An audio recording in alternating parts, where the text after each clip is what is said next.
Praise the Lord. सभी को जय मसीह। खुदा का धन्यवाद करते हैं कि आज फिर हमें एक साथ खुदा ने अपने साथ रखा और मैं बताया कि ये दिन हमारे लिए बहुत अच्छा होता है। हम इसे उत्तम मानते हैं क्योंकि प्रभु हमारे साथ होते हैं और मेरे सारा परिवार हमारे साथ है। इसीलिए उसने कहा, हे छोटी झुंड मत डर, यहोवा को भाया है राज तुम्हें दे। आमीन। हमेशा हमें ध्यान रखना है, छोटी झुंड नहीं, एक को विश्वास में लेकर आओ, उसके बाद दुनिया सब लोग आ जाएंगे। आमीन। Praise the Lord. हमें डरना नहीं है कभी, हमें प्रभु के वचन के अनुसार चलना है। खुदा महान है। आज का जो विषय परमेश्वर ने हमें दिया है, हव्वा ने कौन सा फल खाया ऐसा जिसके वजह से परमेश्वर की उपस्थिति से वो दूर चली गई।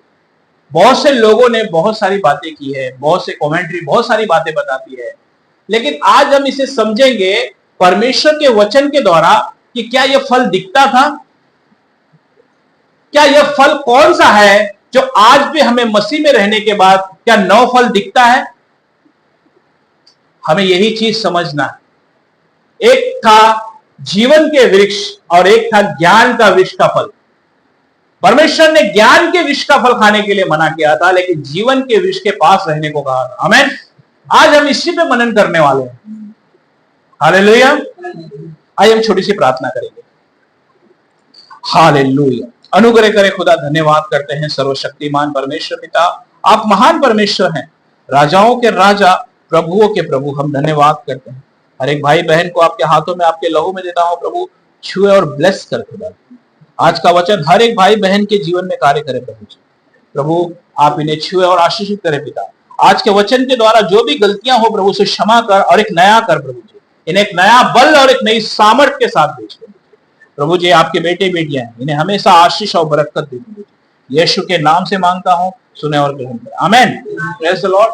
मैं प्रभु यीशु मसीह के नाम में आप सबका स्वागत करता हूं। प्रभु यीशु मसीह के नाम में आप सबको आशीष और शांति। आज का जो टॉपिक मैंने बताया कि एग्जैक्ट हव्वा ने कौन सा ऐसा फल खाया, खुद तो खाया और अपने पति को भी खिलाया। बहुत बार हम इसे सोचते हैं कि कौन सा यह फल है कि जिसके वजह से हव्वा और आदम दोनों ही परमेश्वर की उपस्थिति से दूर हो गए। अब इस फल को समझने के लिए पहले हमें इस फल को समझना होगा। ज्ञान के फल को समझने से पहले हमें जीवन के फल को समझना होगा, क्योंकि ये आपके पास है और इसे समझ सकते हो। से हालेलुया। क्योंकि आज परमेश्वर ने हमें कहा, पहले इस वचन से आरंभ करते हैं। उत्पत्ति उसकी 3:6।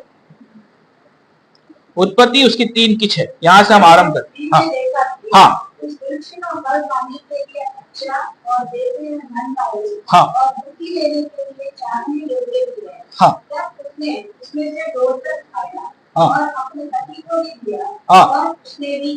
हाँ। यहां पर क्या किया उसने?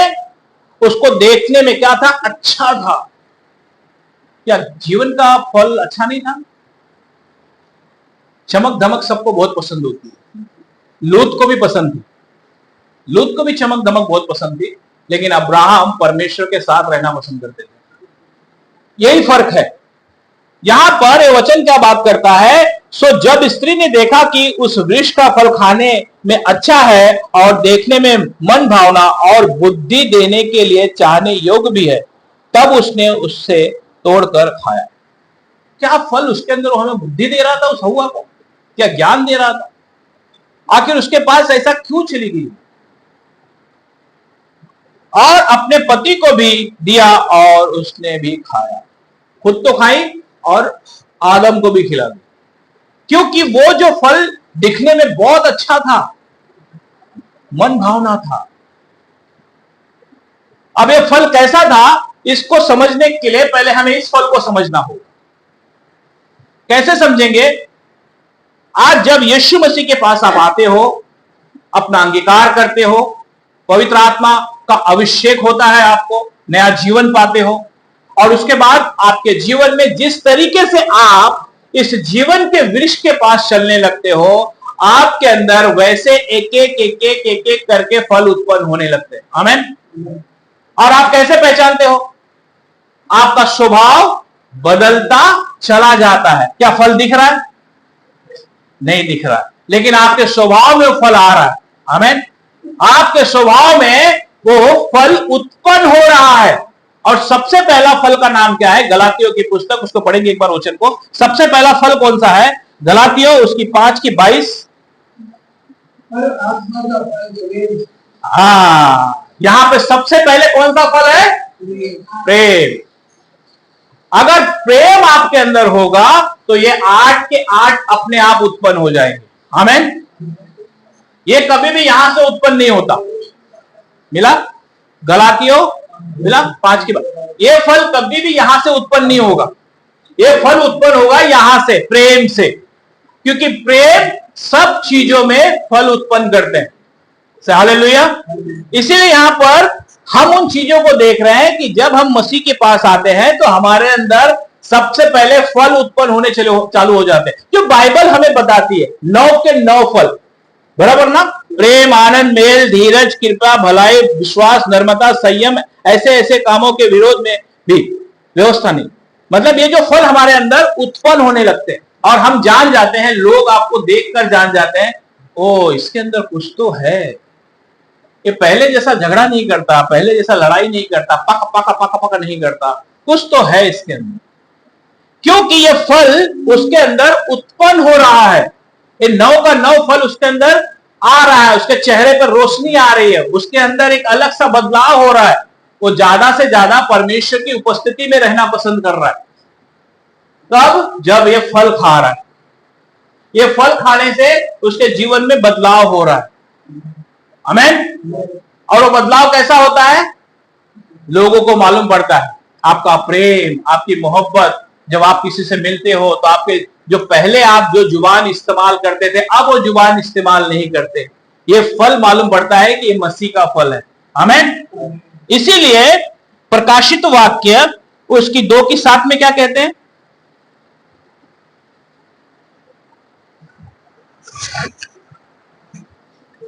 जिसके कान वो सुन ले। हाँ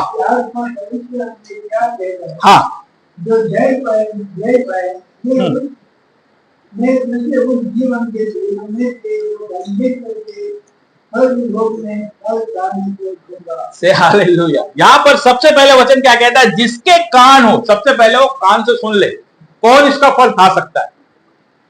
जिसके कान हो वो सुन ले कि आत्मा कलीसिया से क्या कहता है, चर्च से क्या कहता है। हम उसकी क्या है? कलीसिया, हम उसके चर्च हैं। वो हमसे क्या कह रहे हैं? जो जय पाए, सबसे पहले जो जय पाए, जो इसके पास रहना पसंद करता है, जिसे मालूम है कि सचमुच मैंने यीशु मसीह को ग्रहण किया है, अपना जीवन यीशु को समर्पण किया है, वही इस व्यक्ति इसके पास रह पाता है और वो जय पाता है।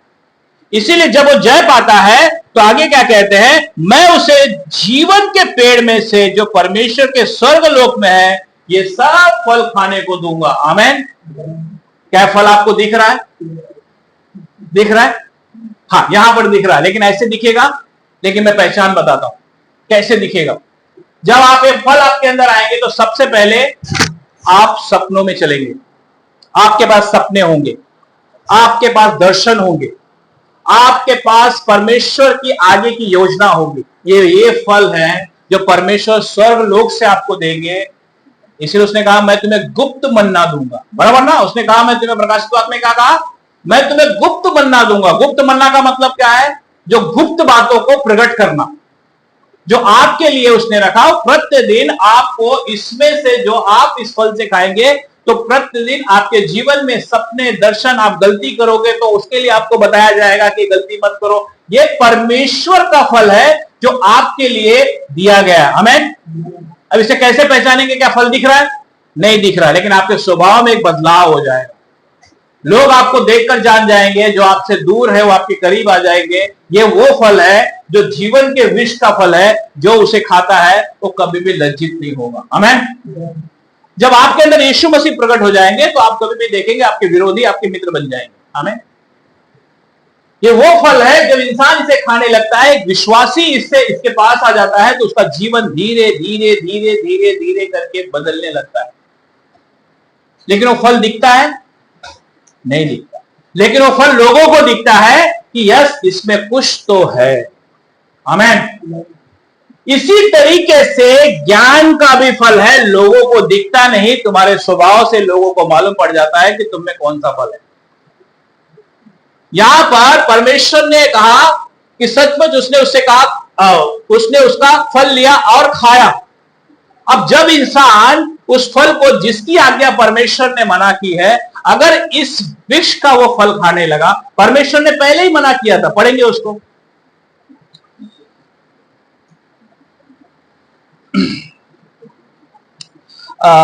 उत्पत्ति 2:9।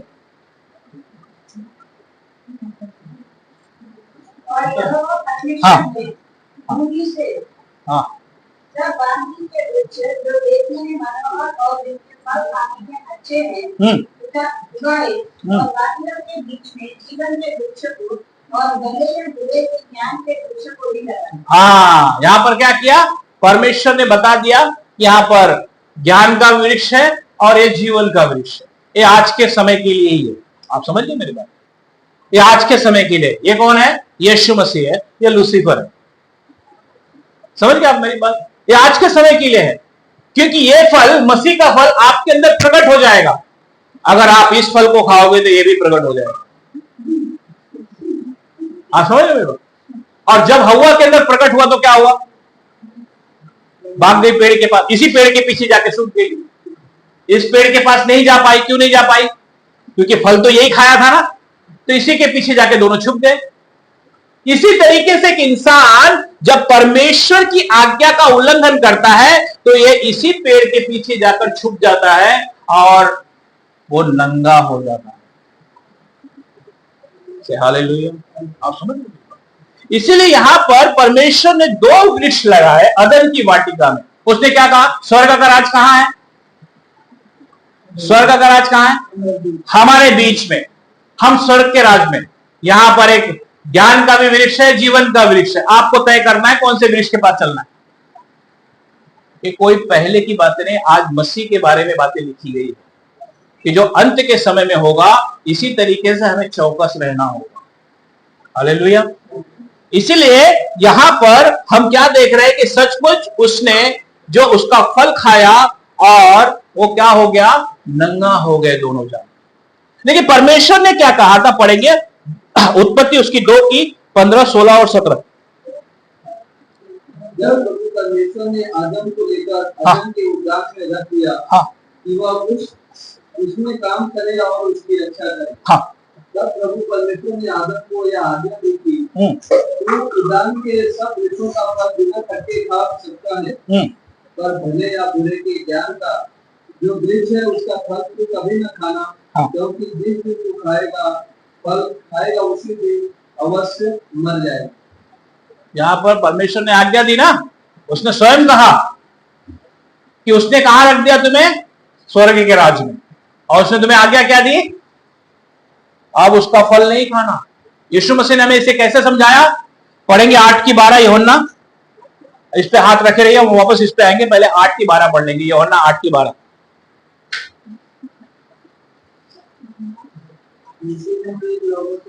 हाँ हाँ हाँ, hallelujah, hallelujah, praise the Lord. क्या कहा परमेश्वर ने? वहां पर भी वही बात की, यहां पर भी वही बात की। उसने कहा, तब यीशु ने फिर लोगों से कहा, जगत की ज्योति मैं हूं, जो मेरे पीछे हो लेगा वो अंधकार में ना चलेगा परंतु जीवन की ज्योति पाएगा। आमीन। वहां पर परमेश्वर ने कहा ना कि जीवन के वृक्ष का फल खाओ, ज्ञान के वृक्ष का फल मत खाना, गलती से भी मत खाना, है तो क्या करोगे? मर जाओगे। और यहां पर भी प्रभु ने क्या कह रहे हैं? जीवन की ज्योति मैं हूं, मेरे पीछे हो चलो, नहीं तो अंधकार में चलोगे। हालेलुया। समझ रहे आप मेरी बात? जब इंसान परमेश्वर से दूर जाता है और इसके पीछे जाता है तो उससे पहले, सबसे पहले क्या उसके अंदर परिवर्तन होता है? जब एक ज्ञान के वृक्ष के पास जाता है, ट्री ऑफ नॉलेज के पास, तो सबसे पहले वो व्यक्ति क्या होता है? टू बी एजिटेटेड, मतलब वो क्या हो जाता है? उत्तेजित हो जाता है। बहुत ध्यान से इस बातों पर गौर करना, जो इसका फल खाता है उसके अंदर कौन से लक्षण आते हैं। मैंने जीवन के बारे में तो बता दिया, अब ये जो लक्षण है ये समय हमें बहुत ध्यान से इस पर सुनना है। जब जो व्यक्ति इस फल को खाता है सबसे पहले उत्तेजित हो जाता है। उसके बाद क्या होता है, टू बी डिस्टर्ब, वो डिस्टर्ब हो जाता, मतलब परेशान हो जाता है। अब उसके बाद भावनात्मक रूप से वो हिल जाता है, हिल जाता है। वो क्यों हिल जाता है? अभी इसका मतलब क्या हो गया, हम एक एक चीज को देखेंगे। सबसे पहले उत्तेजित होना। अब बहुत ध्यान से इस बातों को समझना कि जो व्यक्ति इस वृक्ष का फल खाता है, अच्छा इस वृक्ष का फल कैसे समझोगे?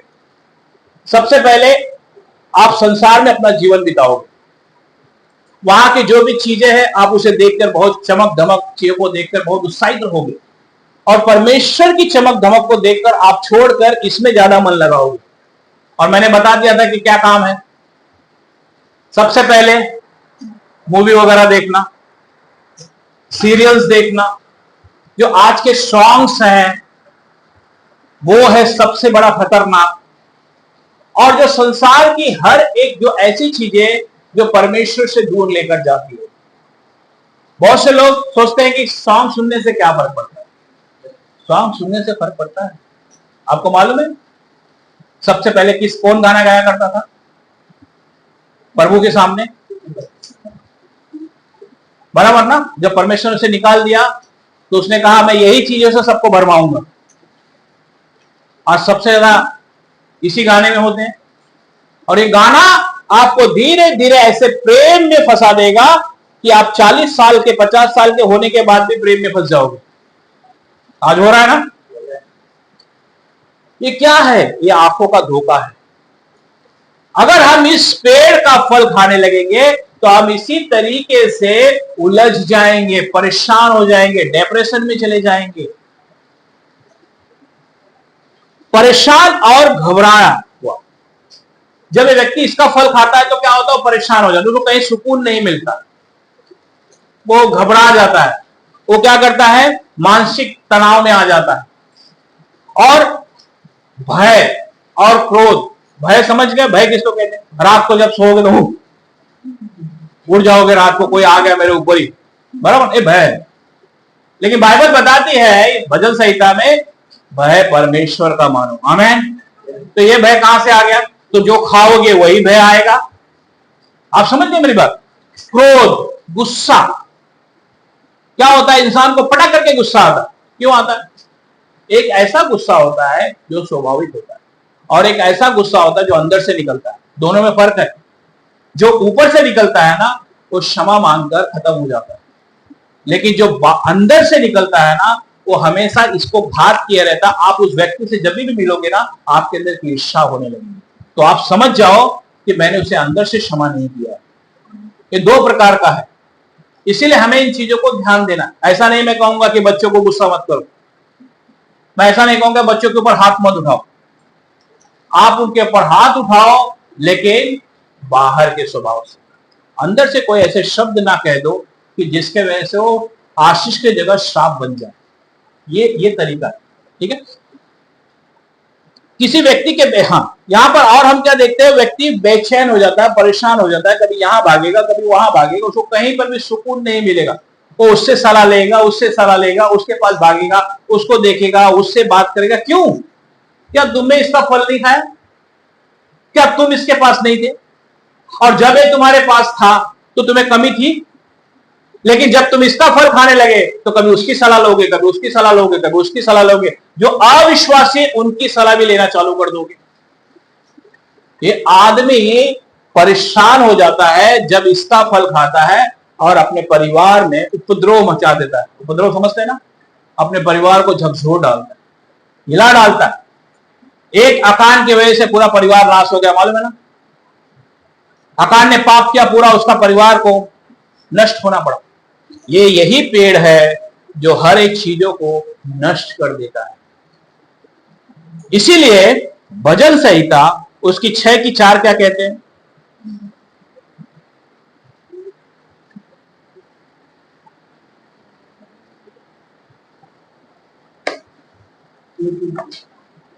हाँ, भजन संहिता।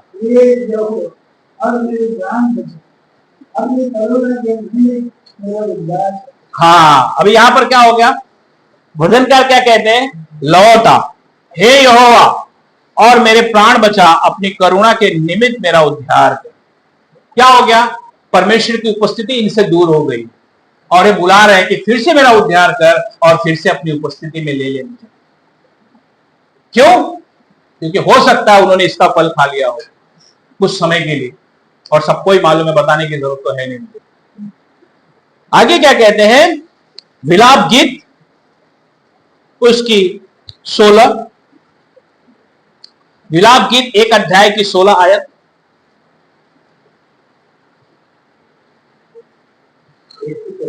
हाँ, विलाप गीत यिर्मयाह के बाद।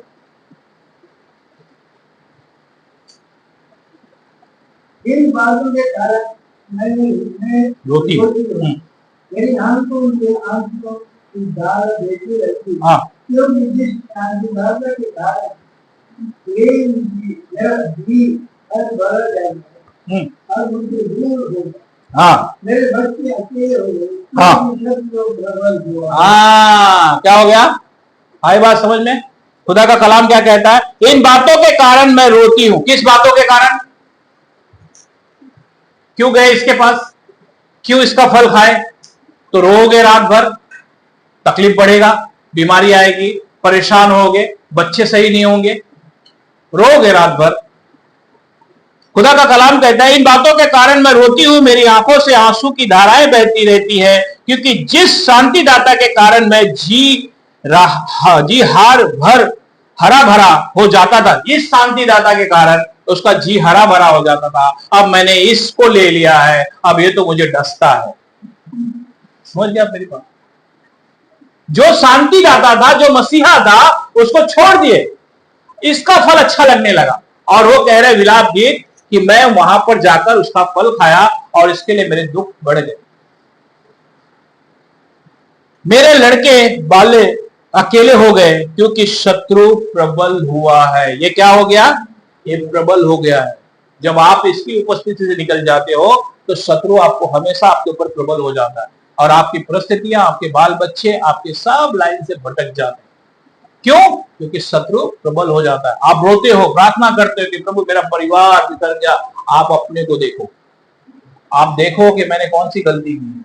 आप ये देखो कि मैं क्या कर रहा हूं। क्या मैं प्रभु के साथ ईमानदारी से चल रहा हूं? क्या मैं प्रभु के साथ ईमानदारी से बना हूं? क्या सचमुच मैं ये फल खा रहा हूं जो प्रेम, नर्म, संयम, धीरज है, कि मैं ये फल खा रहा हूं जो क्रोध है, ईर्ष्या है, नफरत है, एक दूसरों के प्रति नफरत हो रही है? कौन सा फल खा रहा हूं? और जब ये फल खाने लगेंगे तो हमारे परिवार में अशांति हो जाएगी। हमारे परिवार के, हमारे बच्चे, हमारे पति, हमारे हर चीजें हमारा आदर करना बंद कर देंगे, यहां तक कि माता पिता भी हमारा आदर करना बंद कर देंगे। ये इतना खतरनाक ये फल है। और वो बता रहा है लेखक कि मैं जब इसके पास था तो अच्छा था, लेकिन ये कहां से बीच में आ गया कि मैं इसके पास चला गया और ये मुझ पर प्रबल हो गया। कभी भी ध्यान रखिए, परमेश्वर ने आपको इस फल के पास रखा हुआ है। आप इसके फल के पीछे कभी नहीं भागेंगे। ये हमेशा आपको क्या करेगा? उत्तेजित करेगा, परेशान करेगा और डिस्टर्ब कर देगा।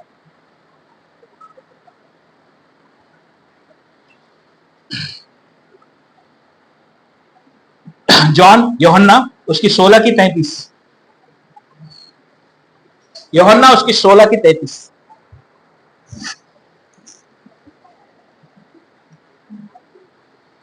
मैंने ये बात इसलिए कही कि तुम्हें मुझे शांति मिली।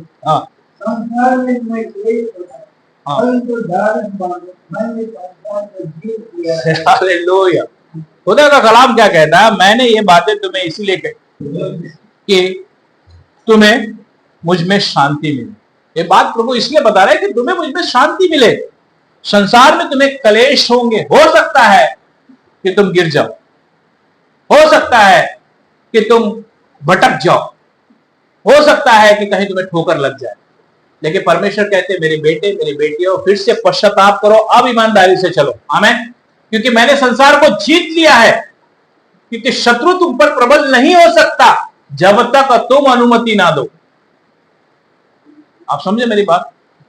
इसीलिए वचन आगे क्या कहता है? मैंने संसार को जीत लिया है। यीशु मसीह ने अपने लहू के द्वारा इस संसार को जीत लिया है। शैतान हारा हुआ है, हमें मौका नहीं देना है।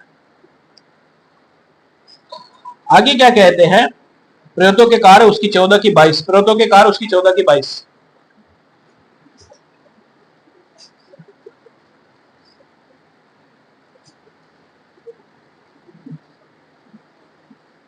और केवल के मन प्रश्न करते हैं और ये उपदेश देते कि इस बात में बने हो और ये कहते हमें बड़े एक खुदा का परमेश्वर के राज में प्रवेश करना होगा। आमीन। इतना आसान नहीं है कि आप इससे बच जाओगे, ये आपके ऊपर प्रबल नहीं होगा, ये होगा, लेकिन आपको बचाने वाला ये फल है। आप समझे मेरी बात? अगर आप इसके पास रहोगे तो ये मैं कहता हूं कि कभी प्रबल नहीं होगा, लेकिन अगर आप गिर गए तो भी फल आपको उठा देगा। आमीन। इसीलिए वचन क्या कहता है, धर्मी एक नहीं 7 बार गिरे तो भी उठकर खड़ा हो जाता है। लेकिन वो किसके लिए बात करते हैं? वो सबके लिए नहीं, वो उनके लिए बात करते हैं जो हमेशा इसका फल खाता है, कभी भटक कर इसका फल की तरफ चला जाता है, वो व्यक्ति गिर जाता है, उसे परमेश्वर फिर से खड़ा कर देता है। आमीन। आप सुने, जो हमेशा गिरा हुआ उसके लिए कोई रास्ता नहीं है। यहां पर वचन क्या कहता है, और चेलों के मन को स्थिर करते रहे और ये उपदेश देते थे कि हमें बड़े कलेश उठाकर परमेश्वर के राज में प्रवेश करना। हाँ, जो वहां पे पहले की जो सेवकाई थी वो भी ये सब चीजों को दुख उठा उठा के अपने चर्च के लोगों को तैयार करते थे कि हमें कैसे परमेश्वर के राज में अपने आप को संयम पाकर हर एक चीजों को धीरज रखकर हमें परमेश्वर के राज में पहुंचना है। इतना आसान नहीं है, लेकिन मैं कहता हूं कि अगर आपके पास ये है यीशुआ तो आप सब कुछ आसान है। आमीन। अब हम आते हैं इसमें कि भावनात्मक रूप से हिल जाना, ये क्या है? अभी तो हमने एक देखा ना कि ये जो पेड़ का फल खाता है वो उत्तेजित होता है। उत्तेजित में मैंने बता दिया क्या क्या चीजें आती। अब एक व्यक्ति हिलता कैसे है वो भी हम देखेंगे। ये वो व्यक्ति होता है जो इसका फल खाने लगता है, सबसे पहले उसके स्वभाव में क्या बदलाव होता है, वो अपनी प्रशंसा सबको बताने लगेगा। आप समझ गए? ओ मैं ऐसा हूं, ओ मैं ऐसा हूं, क्योंकि ये फल खा रहा ना। अगर ये फल खाता तो सबसे पहले उसके अंदर शांति होती। उसे मालूम है कि जिस दिन यीशु मसीह मुझे खड़ा करेगा उस दिन दुनिया मेरे पीछे आ जाएगी। आमीन। लेकिन ये व्यक्ति क्या करेगा? वो लोगों के पास जाकर अपनी बातें करता रहेगा, ऐसा है मेरा जीवन, वैसा है मेरा जीवन, अपनी बढ़ाई, क्योंकि ये है ना। तो क्या करता है ये? विनाश से पहले गर्व आएगा। और जब इंसान को ठोकर खाना होता है तो सबसे पहले क्या करता है? उसके अंदर गर्व आता है कि हाँ हम ये करते हैं, हम वो करते हैं, हम वो करते हैं। मेरे भाइयों मेरे बहनों, मैं हर बार कहता हूं ना, पहले से मैं सिखाता आया हूं, आप जब भी किसी के लिए प्रार्थना करते हैं तो आप ये मत समझिए कि वो आप प्रार्थना करने से वो व्यक्ति ठीक हो रहा है। ऐसा नहीं है। उसका विश्वास, परमेश्वर आपको इस्तेमाल कर रहा है और अपनी आत्मा आपके ऊपर भेज रहा है और वो चंगा हो रहा है। आमीन। इसमें आपको खुलने की जरूरत नहीं है, क्योंकि आप सोचो कि नहीं, अरे वाह परमेश्वर तो मेरे जरिए बहुत बड़ा काम कर दिया। ऐसा कुछ नहीं। परमेश्वर ने आपका इस्तेमाल किया क्योंकि उसके विश्वास के द्वारा एक जो गलत काम करता भी रहेगा ना, अगर एक व्यक्ति उसके पास आएगा तो ये उसके लिए भी प्रार्थना करेगा ना तो भी ठीक हो जाएगा। क्योंकि इसलिए नहीं, क्योंकि परमेश्वर को उसके विश्वास को बढ़ाना है। आमीन। लेकिन बहुत से लोग क्या करते हैं? इसी में फूल जाते हैं। ओ मैंने बहुत बड़ा ये काम किया, ओ मैंने ऐसा किया, मैंने वैसा किया। आपके फल है ना ये आपके शरीर के अंदर उत्पन्न हो जाएंगे। आपके अंदर मालूम पड़ जाएंगे कि आप कौन से फल खा रहे हो। आप ये फल खाओगे तो क्या कहोगे? आप खुद स्पीकर बनकर लोगों के सामने पक पक पक पक पक पक करते रहोगे। और बाइबल इसके लिए स्पष्ट बना कर दी, पढ़ेंगे नीति वचन उसकी 27:2।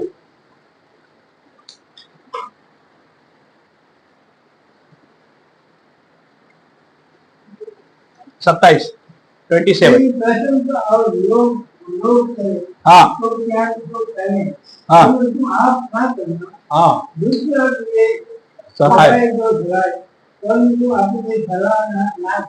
हाँ से हालेलुया। आप समझो मेरी बात। वचन क्या कहता है? तेरी प्रशंसा और लोग करे तो करे, परंतु तू आप ना करना। तो अपनी बड़ाई करने के चक्कर में ना पड़ना।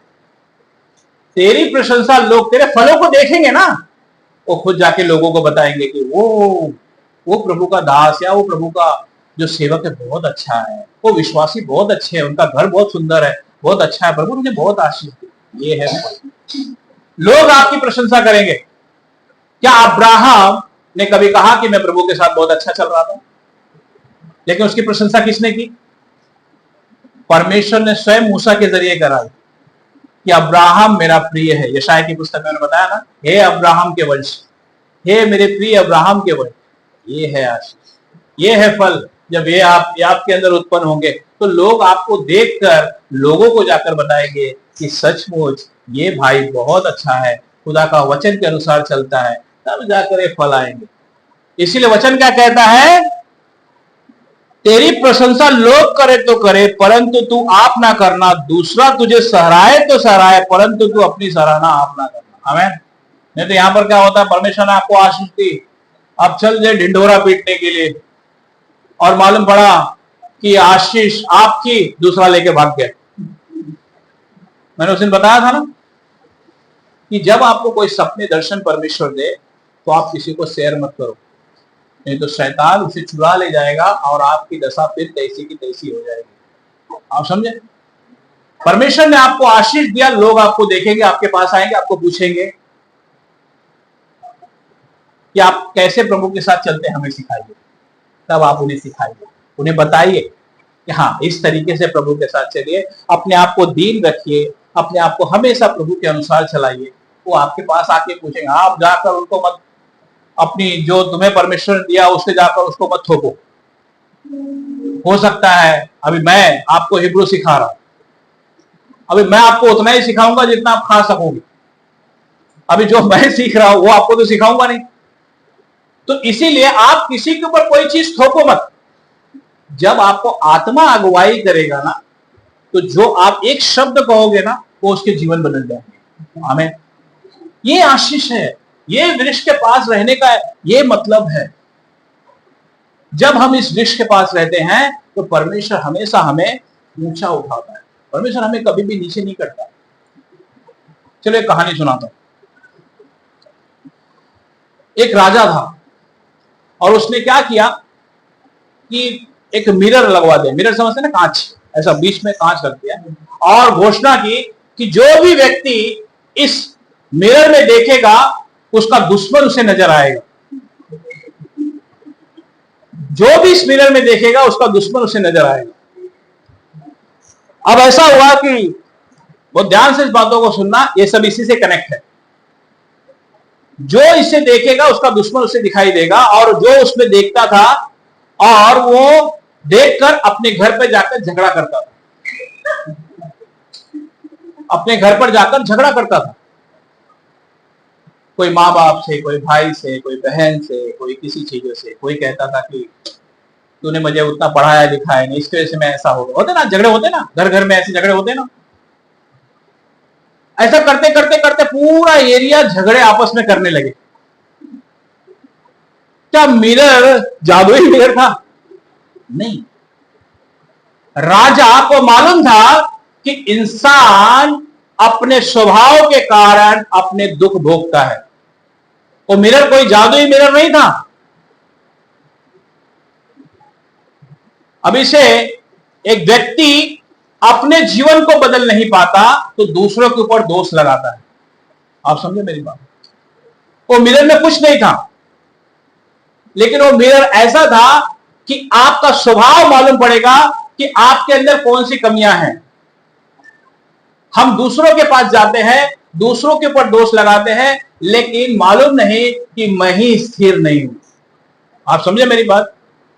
एक अंधे को एक अंधा कैसे मार्ग दिखाएगा? आप समझे मेरी बात? अभी यहां पर, अभी इसे और थोड़ा सा आसान कर देता हूं कि एक पिता है और अपने बेटे को पढ़ा रहा है, और 12वीं पढ़कर वो बेटा थोड़ा सा पढ़ने में आगे पीछे कर रहा है। तो उसके पिता ने क्या कहा उसे कि बेटे एक काम कर, या तो काम कर या तो पढ़ाई कर, दो में से चुन ले, क्योंकि एक काम अच्छे से कर। अब कुछ दिन के बाद लड़का बोला कि अरे पढ़ाई लिखाई कौन करेगा, इससे अच्छा काम करो, झमेला खत्म। अभी जब वो लड़का काम करने लगा तो 10,000, 15,000, 20,000, 25,000 की नौकरी तक लास्ट स्टॉप हो। अब आके अपने पिता को कह रहा है, आपके वजह से मैं पढ़ नहीं पाया, अगर आप मुझे पढ़ाते तो आज मैं लाख रुपया कमाता। आप समझे ना? दोष किसका था? वो लड़के का ही दोष था, क्योंकि उसके अंदर ही इच्छा नहीं थी, क्योंकि वो अपने आप को ही सही नहीं कर पा रहा था, लेकिन वो दूसरों के ऊपर उंगली उठा रहा था। इसी तरीके से जब हम दूसरों को छोटा समझने लगते हैं, क्योंकि उसे मालूम नहीं गंदगी आपके अंदर ही भरी हुई है। हालेलुया, आप समझिए। क्योंकि मां बाप अपने बच्चों को अच्छा पढ़ाना चाहते, लेकिन अगर बच्चा ही पढ़ना नहीं चाहे तो उसके लिए कुछ नहीं कर सकते। लेकिन आज का जमाना ऐसा हो गया है, राजा को मालूम था कि इंसान ऐसा है कि वो दूसरों के ऊपर दोष लगाना चालू करेगा, लेकिन अपनी गहराई में नहीं जाएगा कि सचमुच अगर मैं स्थिर होता तो आज मैं कहां का कहां होता। आप समझे? और जो ज्यादा बोलता है दूसरों को, उसका जीवन आप देखेंगे तो तहस नहस रहता है। लेकिन जो पढ़ा लिखा इंसान होता है वो हमेशा बढ़ते चला जाता है। तो ये फर्क है। तो इसी तरीके से वो मिरर में दूसरा कुछ नहीं दिख रहा था, वो इंसान का स्वभाव दिख रहा था कि आप कौन सा फल खा रहे हो। अगर उस मिरर में आप ये फल खा रहे हो तो आपके चेहरे पे आपकी एक रोशनी दिखती थी, लेकिन अगर आप ये फल खा रहे थे तो मिरर में देखने के बाद ऐसे जाके अपने घर में झगड़ा करते थे, क्योंकि आपके अंदर ईर्ष्या है। अगर आपके अंदर ईर्ष्या नहीं होती तो आप अपने भाई से प्रेम करते, उसे नफरत नहीं करते। अगर प्रेम, सबसे पहले कौन सा प्रेम आता है? लव, प्रेम। परमेश्वर ने सबसे पहले हमसे प्रेम किया है। उसने सृष्टि को रचा तो जो पहला दिन है वो प्रेम को बताता है। हालेलुया। और जब न्यू टेस्टमेंट आया तो उसने क्या कहा? परमेश्वर ने जगत से ऐसा प्रेम किया। हालेलुया। ये वही परमेश्वर है जो उधर बात कर रहा है, ये वही परमेश्वर है जो न्यू टेस्टमेंट में बात कर रहा है। आमेन। हमारा परमेश्वर जीवित है, हमें इस प्रेम में ढल जाना है। अगर आप इस प्रेम में ढल जाएंगे तो ये 8 के 8 अपने आप आपके अंदर उत्पन्न हो जाएंगे, लेकिन आप इसमें ही नहीं ढले तो बीच की कैटेगरी कुछ भी नहीं मिलने वाली है। इसीलिए हमें परमेश्वर के वचन के अनुसार चलना है।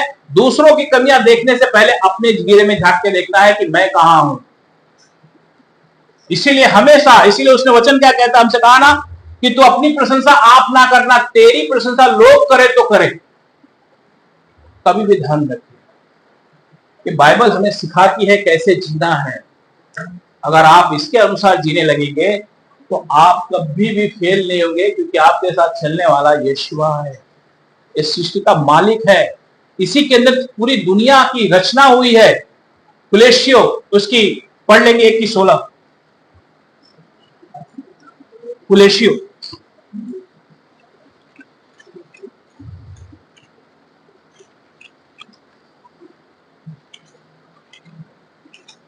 क्योंकि उसी ने 4 वर्षों के पीछे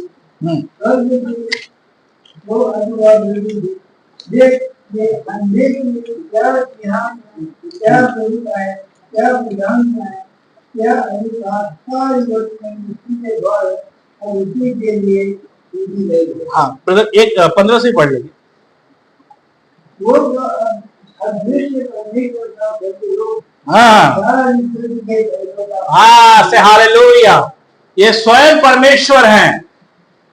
वचन कहता है वह तो अद्भुत परमेश्वर का प्रतिरूप और सारी सृष्टि में पहलौठा है। से हालेलुया।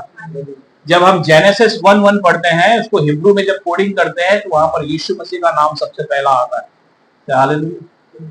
क्योंकि हमें हिब्रू के अंदर ही उनके भेदों को प्रकट होगा। इसीलिए यहां पर वचन क्या कहता है, क्योंकि उसी में सारी वस्तुओं की सृष्टि हुई, स्वर्ग हो अथवा पृथ्वी की, देखी या अनदेखी, क्या सिंहासन, क्या प्रभुताएं, क्या प्रधानताएं, क्या अधिकार, सारी वस्तुएं उसी के द्वारा और उसी के लिए सृजी गई है। आमीन। सब कुछ उसी के लिए बना, तो हमें डरना क्यों?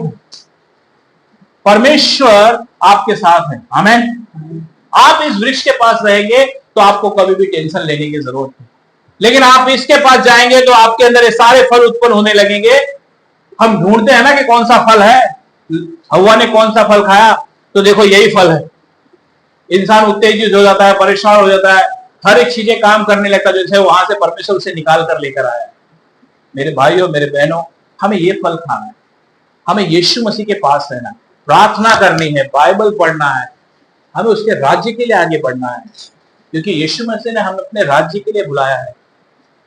और कोई ऐसी चीजें नहीं है। मैं आप लोगों को बताऊंगा कि परमेश्वर का राज्य क्या है।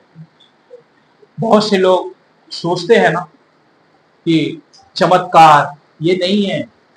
मैं आपको परमेश्वर के राज्य के बारे में बताऊंगा कि एग्जैक्ट परमेश्वर का राज्य है क्या।